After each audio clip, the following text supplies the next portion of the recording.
MDCAT और ईटा test के पास papers हल करने का ये सिलसिला है और ये 11वीं जमात की केमिस्ट्री का ये चौथा चैप्टर है। चैप्टर का नाम है गैसेस।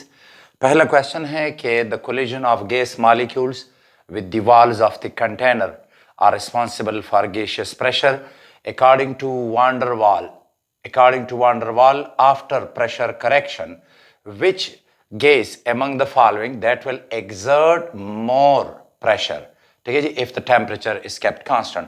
मुख्तलिफ गैसेज हैं कि अगर वान डर वाल इक्वेशन जो उन्होंने दिया था कि अगर वो अप्लाई कर लें तो या बताइए कि इनमें से किस गैस का प्रेशर जो है विल एक्सर्ट मोर प्रेशर। तो अगर आप वान डर वाल इक्वेशन को देख लें तो वान डर वाल इक्वेशन ये कहता है कि ये ऑब्जर्व्ड प्रेशर है और ये रिडक्शन एन प्रेशर है जो कि है n square a by V square. ये रिडक्शन एन प्रेशर है जो कि इंटरमॉलिक्यूलर फोर्सेस की वजह से होती है कि अगर आइडियल गैस है तो उनमें इंटरमॉलिक्यूलर फोर्सेस नहीं होती तो मॉलिक्यूल जाएगा, डायरेक्ट कोलिजन होगी वाल के साथ और वो प्रेशर एक्सर्ट करेगा। गैस के मॉलिक्यूल इधर एक दूसरे के साथ भी कोलिजन करते हैं और ये गैस का रियल प्रेशर कहलाता है। लेकिन जब बाकी गैसेस हों रियल गैसेस तो इनमें इंटरमॉलिक्यूलर फोर्सेस होती हैं। वान डर वाल ने कहा था कि गैस के मॉलिक्यूल दूर होंगे तो उनमें कोई अट्रैक्शन नहीं होती, लेकिन अगर वो वान डर वाल डिस्टेंस पे आ जाएं तो फिर अट्रैक्शन होती है और फिर जब बहुत ज़्यादा क्लोज हो तो फिर रिपल्शन हो जाती है। तो जब मॉलिक्यूल वाल पे कोलाइड करेगा तो उसके पीछे जो मॉलिक्यूल है वो उसको खींच लेते हैं, तो ये वो रिडक्शन है। और गैस के मॉलिक्यूल यहाँ पर जो प्रेशर एक्सर्ट करते हैं तो वो वाला प्रेशर जो है वो रियल प्रेशर है। ये वाला ऑब्जर्व्ड है जो आप बैरोमीटर के जरिए मेजर करते हैं या कोई और प्रेशर मेजरिंग इंस्ट्रूमेंट। और जो ये P की वैल्यू है V जो है वो बराबर होगा V minus NB।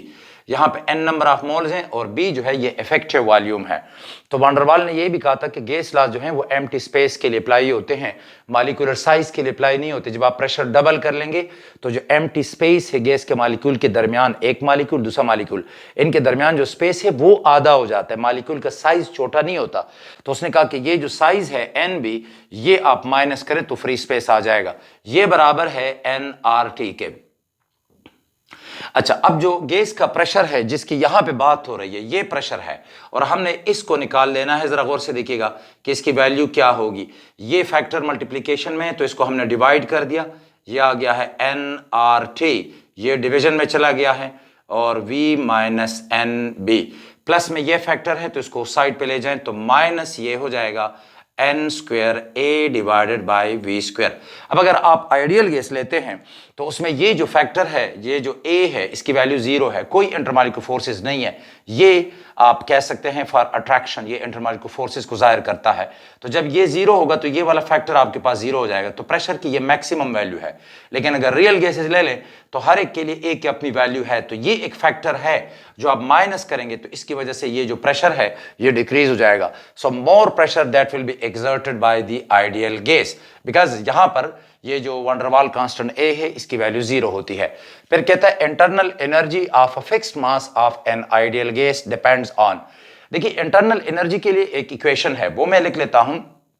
Internal energy के लिए इक्वेशन ये है E बराबर है 3/2 n मोल्स ऑफ गैस अगर हो तो 3/2 nRT। आप इस इक्वेशन में देख सकते हैं कि इंटरनल एनर्जी जो है, जब आपने ये भी कह दिया कि ये जो n है ये कांस्टेंट है मोल्स, तो फिर E जो है वो डायरेक्टली प्रोपोर्शनल है टेम्परेचर के। तो जितना टेम्परेचर ज्यादा होगा इंटरनल एनर्जी की वैल्यू ज्यादा होगी। तो ये कहता है कि प्रेशर पे fixed mass of an ideal gas depends on internal energy depends on pressure। No, it does not depend on pressure, it depends on temperature but not pressure and volume। ये सही है। फिर कहता है कि it depends on volume, तो नहीं, volume पे नहीं डिपेंड करता, प्रेशर पे नहीं डिपेंड करता, तो ये वाला ऑप्शन सही है। फिर कहते हैं atmospheric pressure is measured by hygrometer. जो है तो याद रखिएगा कि ये मॉइस्चर को मेजर करने के लिए होता है कि एटमॉस्फेयर में कितनी मॉइस्चर मौजूद है। बैरोमीटर जो है तो ये आंसर है, प्रेशर मेजरमेंट के लिए ये इस्तेमाल होता है। फिर पायरोमीटर जो है तो ये टेम्परेचर मेजर करने के लिए, लेकिन इंडस्ट्रीज में टेम्परेचर एंड इंडस्ट्रियल यूनिट्स जो होते हैं, लाइक इंडस्ट्रीज में जो यूनिट्स इस्तेमाल होते हैं लाइक फर्नेसेस और किल्न वगैरह, तो वहां पे टेम्परेचर बहुत ज्यादा बढ़ जाता है। तो उसके लिए फिर जो स्पेसिफिक टाइप ऑफ थर्मोमीटर है उसको फिर हम कहते हैं पायरोमीटर। पायरो का मतलब होता है आग यानी फायर। अच्छा, फिर स्पेरोमीटर जो है तो ये इस्तेमाल होता है, ये ऑप्टिक्स में ये इस्तेमाल होगा ये इंस्ट्रूमेंट, और ये फिर हम लेंसेज और जो मिरर्स होते हैं तो उनका जो कर्वेचर है वो मालूम करने के लिए स्पेरोमीटर का इस्तेमाल करते हैं। तो यहां पे बैरोमीटर सही है। फिर कहते हैं at constant temperature if pressure of the gas is double its volume becomes.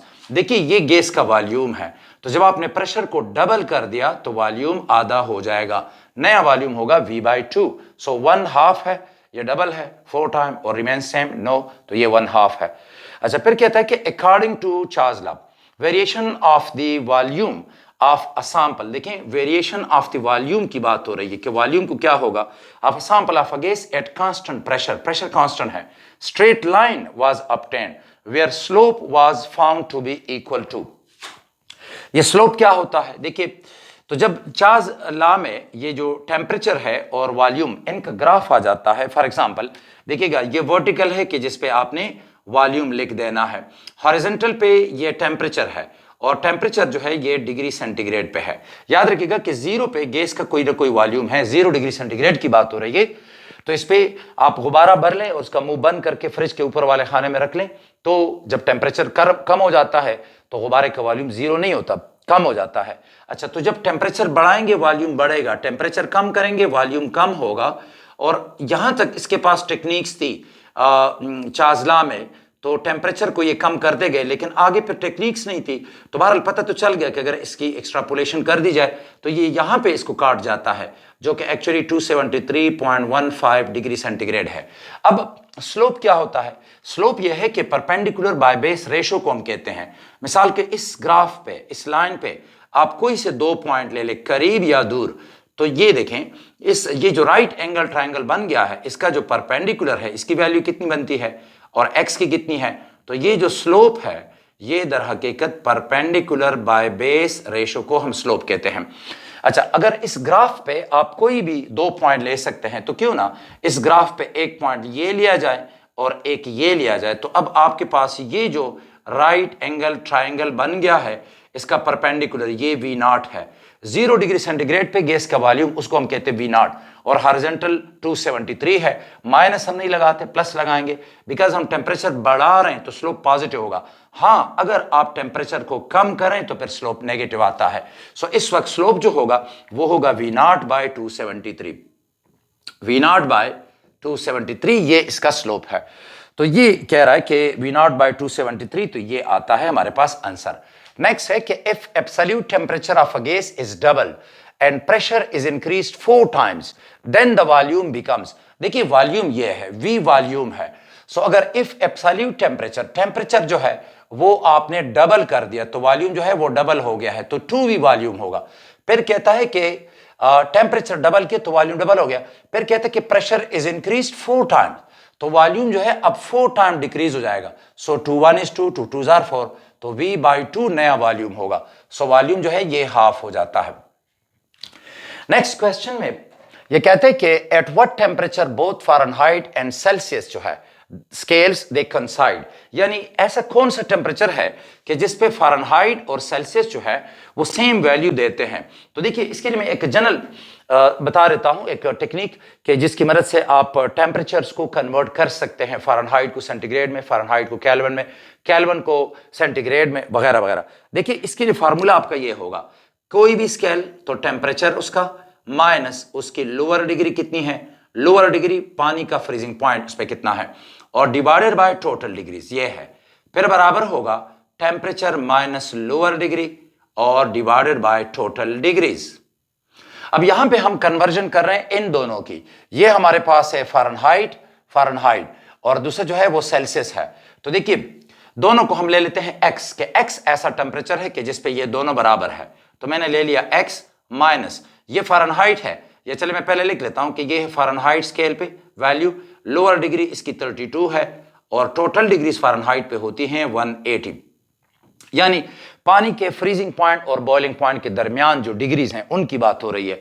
फिर टेम्परेचर है हमारे पास सेल्सियस, लोअर डिग्री इस पे 0 है यानी पानी का फ्रीजिंग पॉइंट, और जो टोटल डिग्रीज है याद रखें ये टोटल डिग्रीज हैं, ये अपर डिग्री नहीं है, तो डिवाइडेड बाय 100, तो ये वैल्यू हमारे पास आ जाती है। अब अगर आप फ़ारेनहाइट की जगह पे लगा ले फॉर एग्जांपल x, मैं इधर भी लगा लेता हूं x -32 डिवाइडेड बाय 180, और इधर भी आप लगा ले x माइनस 0 डिवाइडेड बाय 100। तो अगर आप इसको हल कर लेते हैं, जरा देखिएगा कि x से 0 माइनस किया, कोई मसला नहीं है, ये 0 इसके साथ कैंसिल होगा, फिर ये 10 है तो इधर मल्टीप्लाई करेंगे तो ये 1.8 आ जाता है। बहरहाल शॉर्ट में बता दूं कि एक दो स्टेप्स के बाद x की वैल्यू आ जाएगी -40।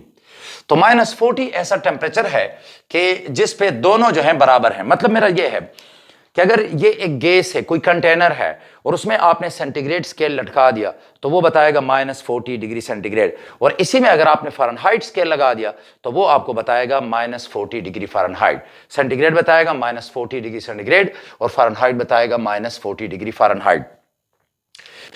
फिर कहता है कि which thermodynamic temperature is equivalent to 501.85। तो आपने इसी उसूल को यहां पे अप्लाई कर देना है। देख लीजिएगा,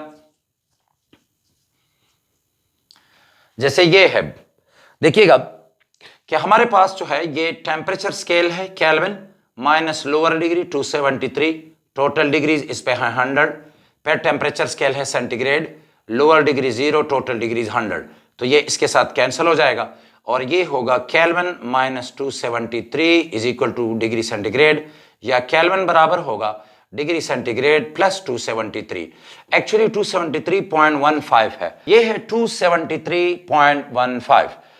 अच्छा, तो अब अगर आप डिग्री सेंटीग्रेड की जगह पे ये वैल्यू लगा लेते हैं, फॉर एग्जांपल ये है 501.85 और फिर लगा ले 273.15, तो ये हमारे पास होगा 500, 200 तो 700, 773, 774 और फिर 85 और 15, तो 700 एंड ये हमारे पास आ जाता है 501 और 200, तो ये होगा हमारे पास 700 और 773 और 74, तो ये आ जाएगा 775 केल्विन, ये आता है। अच्छा, फिर कहते हैं कंसिडर द इक्वेशन, नाइट्रोजन और ऑक्सीजन है और ये दोनों बाहम मिलकर नाइट्रिक ऑक्साइड बनाते हैं। कहते हैं कि the partial pressure and atmosphere of nitrogen under normal pressure, normal atmospheric, यानी मतलब ये है कि अगर इन दोनों का टोटल प्रेशर 1 atm हो तो बताइए नाइट्रोजन का कितना होगा। इसको हल करने के लिए हम Dalton's law of partial pressure लेते हैं। Dalton law of partial pressure के मुताबिक प्रेशर ऑफ अ गैस यानी partial pressure of a gas जो होगा वो प्रोडक्ट है मोल fraction of the gas, mixture में इसका मोल फ्रैक्शन कितना है और टोटल प्रेशर कितना है मिक्सचर का। अब mole fraction of something that is equal to the ratio of something divided by to the total number of moles, और ये होगा total pressure. Mole fraction of a gas बराबर होगा इट्स मोल्स यानी इस गैस के मोल्स और divided by total moles. तो अब अगर आप इसको हल कर लेते हैं, टोटल मोल्स हमारे पास 2 हैं, ठीक है जी, और नाइट्रोजन का 1 मोल है तो 1 बाय और टोटल मोल हैं 2, ठीक है जी, और नॉर्मल प्रेशर है यानी into 1, तो ये वैल्यू आती है हमारे पास 0.5 atm। अच्छा, अब ये एक रिएक्शन है लेकिन नॉर्मल कंडीशन में ये होता नहीं है, बहुत कम नाइट्रोजन और ऑक्सीजन उधर चली जाती है कि जिसकी वजह से इसका प्रेशर और इसका प्रेशर थोड़ा थोड़ा डिक्रीज हो जाएगा। चूंकि इनका कंबाइंड प्रेशर 1 एटमॉस्फेयर है तो इसका भी हाफ एटमॉस्फेयर है 0.5 atm, इसका भी 0.5 है, लेकिन इसने चूंकि रिएक्शन दिया है तो इसका मतलब ये है कि कुछ क्वांटिटी कन्वर्ट हो चुकी है, तो जो मैक्सिमम प्रेशर है वो ये है, लेकिन मिक्सचर में नाइट्रोजन का प्रेशर और ऑक्सीजन का प्रेशर इससे थोड़ा सा कम होगा, तो हमने मैक्सिमम ये वाली वैल्यू दे दी है। अच्छा, a mixture of 50 gram of hydrogen or 50 gram of helium has a total pressure of 1.5 atm. What is the pressure of hydrogen? जरा सुने, ये हमारे पास है टोटल प्रेशर, तो ज़ाहिर ये तो हाइड्रोजन का भी है और हीलियम का कंबाइंड प्रेशर ये है। फिर ये कहते हैं what will be the pressure of hydrogen, तो हाइड्रोजन का प्रेशर 1.5 से कम होगा। यहां पर एक ही आंसर है जो 1.5 से कम है और वो आंसर ये है। अगर आप इसे हल करना चाहते हैं तो आसान है, देख लीजिएगा, तरीका इसका यह है, डायरेक्ट हमने कॉमन सेंस से कर दिया है बिकॉज दोनों का कंबाइंड प्रेशर है 1.5, तो इसमें फिर हर एक का प्रेशर 1.5 से कम होगा और चूंकि इसके मोल ज्यादा हैं लिहाजा इसका पार्शियल प्रेशर ज्यादा आता है। लाइक ये देखें, मोल्स ऑफ हाइड्रोजन, तो मोल्स ऑफ हाइड्रोजन जो है वो 50 मास है और मोलर मास 2 है, हाइड्रोजन के हैं 25 मोल, और फिर आप मोल्स ऑफ हाइड्रोजन के बजाय अब यहां पे मोल्स ऑफ हीलियम जो हैं तो वो होंगे, इसका मास जो है वो भी 50 है और डिवाइडेड बाय मोलर मास इसका 4 है, ये आता है 12.5। तो 12.5 इसके मोल्स हैं। अच्छा, अगर आप इनको टोटल मोल्स ले लें तो मोल्स 25 और 12.5 तो ये आएंगे 37.5। अब अगर आपने प्रेशर मालूम कर देना है, what is the pressure of hydrogen, तो ये वाली इक्वेशन हम इस्तेमाल कर रहे हैं। लाइक ये देखें, प्रेशर ऑफ हाइड्रोजन बराबर होगा moles of hydrogen by total moles into total pressure. Moles of hydrogen 25 हैं, टोटल मोल्स जो हैं वो 37.5 हैं, और जो टोटल प्रेशर है वो 1.5 atm है, 1.5, और इससे वैल्यू आती है 1 atm। ये हमारे पास आता है। अच्छा, फिर मजीद आप देखना चाहें तो इसके चूंकि मोल जो है ये 25 हैं और इसके मोल जो है वो 12.5 है, तो इसके मोल जो है उसके मुकाबले में डबल हैं। तो फिर हाइड्रोजन का प्रेशर जो है वो उसके मुकाबले में यानी जो दूसरी गैस है हीलियम, उसके मुकाबले में डबल होगा। यानी हीलियम का प्रेशर 0.5 होगा और हाइड्रोजन का 0.5 का डबल आता है, यानी 1 atm। फिर कहते हैं कि 4 dm³ of oxygen at a pressure of 800 atm, ये ऑक्सीजन है 4 dm³ और 800 atm इसका प्रेशर है। दूसरा फिर ये कहता है कि 1 dm³ of nitrogen at a pressure of 100 atm, कहते हैं इनको हमने डाल दिया put into 2 dm³ vessel, the total pressure क्या होगा। देखिए, दो तरीके हैं, शॉर्टकट तरीका, आसान तरीका है, वो भी सीख लें और फिर कैलकुलेशन से भी हम कर लेते हैं। देख लीजिएगा, तरीका सीख लें, एक टेक्निक है कैसे हम करते हैं इसे। ये हमारे पास है ऑक्सीजन गैस, यानी पहले ऑक्सीजन की बात हो रही है, तो ये ऑक्सीजन गैस है, कितनी है 4 dm³, प्रेशर कितना है 800। तो देखिए ये है 4 dm³ और ये है 800 atm प्रेशर। इसको डाल दिया गया है 2 atm कंटेनर में। तो जब इसका वॉल्यूम 2 dm³ कंटेनर में, तो जब इसका वॉल्यूम हो जाएगा 2 dm³, तो आप जानते हैं कि प्रेशर 4 से 2 dm³ वॉल्यूम, तो प्रेशर डबल हो जाएगा, बिकॉज वॉल्यूम हाफ कर दिया गया है। तो इसका जो प्रेशर होगा वो होगा 1600 atm। अब आप ले ले दूसरी गैस। दूसरी गैस जो है वो नाइट्रोजन है। तो ये नाइट्रोजन है, नाइट्रोजन का इब्तिदाई जो वॉल्यूम है वो 1 dm³ है, इसका है 1 dm³ वॉल्यूम, प्रेशर इसका बनता है 100 atm, 100 atm। अब इसको भी डाल दिया गया है, नाइट्रोजन को भी डाल दिया गया है इस 2 dm³ कंटेनर में, लेकिन याद रहे कि ये 1 dm³ है, तो जैसे ही 2 dm³ में डाला गया तो चूंकि वॉल्यूम डबल हो गया तो प्रेशर इसका हाफ हो जाएगा 50 atm। तो अब अगर आप टोटल प्रेशर मालूम करना चाहें, Dalton's law of partial pressure, तो वो होगा पार्शियल प्रेशर ऑफ ऑक्सीजन और plus partial pressure of nitrogen.